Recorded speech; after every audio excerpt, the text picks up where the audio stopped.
Welcome to our channel. This is the part 34 of book, Think and Grow Rich. Next part, that is part 35, Building Character Through Auto-Suggestion, will be uploaded soon, or it's already uploaded. For not missing any upcoming content, please make sure to subscribe and like this video. Now let's start the video. Known as the sixth sense, through which infinite intelligence may and will communicate voluntarily, without any effort from, or demands by, the individual. This principle is the apex of the philosophy. It can be assimilated, understood, and applied only by first mastering the other 12 principles. The sixth sense is that portion of the subconscious mind which has been referred to as the creative imagination. It has also been referred to as the receiving set through which ideas, plans, and thoughts flash into the mind. The flashes are sometimes called hunches or inspirations. The sixth sense defies description. It cannot be described to a person who has not mastered the other principles of this philosophy, because such a person has no knowledge and no experience with which the sixth sense may be compared.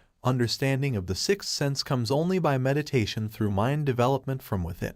The sixth sense probably is the medium of contact between the finite mind of man and infinite intelligence, and for this reason, it is a mixture of both the mental and the spiritual. It is believed to be the point at which the mind of man contacts the universal mind. After you have mastered the principles described in this book, you will be prepared to accept as truth a statement which may otherwise be incredible to you, namely, through the aid of the sixth sense, you will be warned of impending dangers in time to avoid them, and notified of opportunities in time to embrace them. There comes to your aid, and to do your bidding, with the development of the sixth sense, a guardian angel who will open to you at all times the door to the temple of wisdom. Whether or not this is a statement of truth, you will never know, except by following the instructions described in the pages of this book, or some similar method of procedure. The author is not a believer in, nor an advocate of miracles, for the reason that he has enough knowledge of nature to understand that nature never deviates from her established laws. Some of her laws are so incomprehensible that they produce what appear to be miracles. The sixth sense comes as near to being a miracle as anything I have ever experienced, and it appears so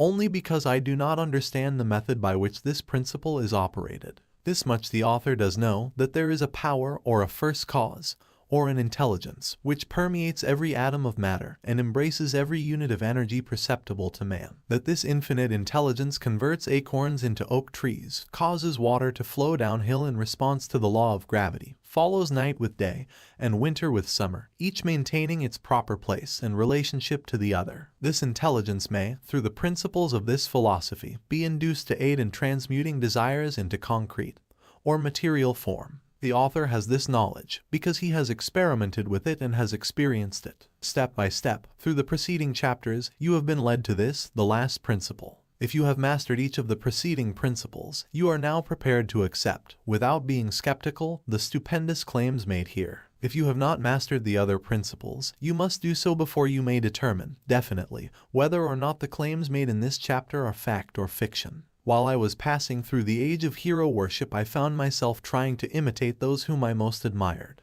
Moreover, I discovered that the element of faith, with which I endeavored to imitate my idols, gave me great capacity to do so quite successfully. I have never entirely divested myself of this habit of hero worship, although I have passed the age commonly given over to such. My experience has taught me that the next best thing to being truly great is to emulate the great, by feeling and action, as nearly as possible. Long before I had ever written a line for publication, or endeavored to deliver a speech in public, I followed the habit of reshaping my own character by trying to imitate the 9 men whose lives and life works had been most impressive to me. These 9 men were Emerson, Paine, Edison, Darwin, Lincoln, Burbank, Napoleon, Ford, and Carnegie. Every night, over a long period of years, I held an imaginary council meeting with this group whom I called my invisible counselors. The procedure was this. Just before going to sleep at night, I would shut my eyes and see, in my imagination, this group of men seated with me around my council table. Here I had not only an opportunity to sit among those whom I considered to be great, but I actually dominated the group.